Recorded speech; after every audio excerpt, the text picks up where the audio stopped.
Selangor Subang ஜயாவில் நேற்று மாலை போலீசுக்கும் குற்றவாளிக்கும் இடையே நிகழ்ந்த துப்பாக்கிச் சூட்டில் ஆப்பிரிக்க ஆடவன் சுட்டுக் கொல்லப்பட்டான்.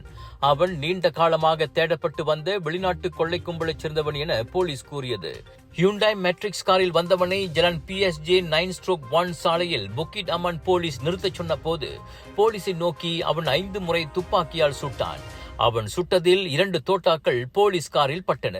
இதையடுத்து போலீசும் பதிலுக்கு சுட்டதில் 30 வயது அவ்வாடவன் அங்கேயே கொல்லப்பட்டதாக புக்கிட் அமான் குற்றப்புலனாய்வுத்துறையின் இயக்குநர் டத்தோ ஸ்ரீ முகமது ஷுஹைலி முகமது ஜைன் தெரிவித்தார். சுட்டுக் கொல்லப்பட்டவன் உட்பட 10 பேரை கொண்ட அக்கும்பல் 2018 முதல் சுடும் ஆயுதமேந்தி கொள்ளையிட்டு வந்ததில் இதுவரை 80 லட்சம் ரிங்கிட் இழப்பு ஏற்பட்டுள்ளது.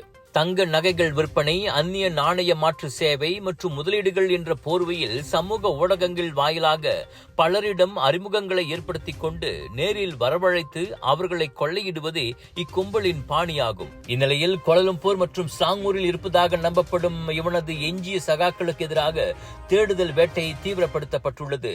இத்துப்பாக்கிச் சூட்டு சம்பவத்தின் வீடியோ முன்னதாக வைரலானது குறிப்பிடத்தக்கது.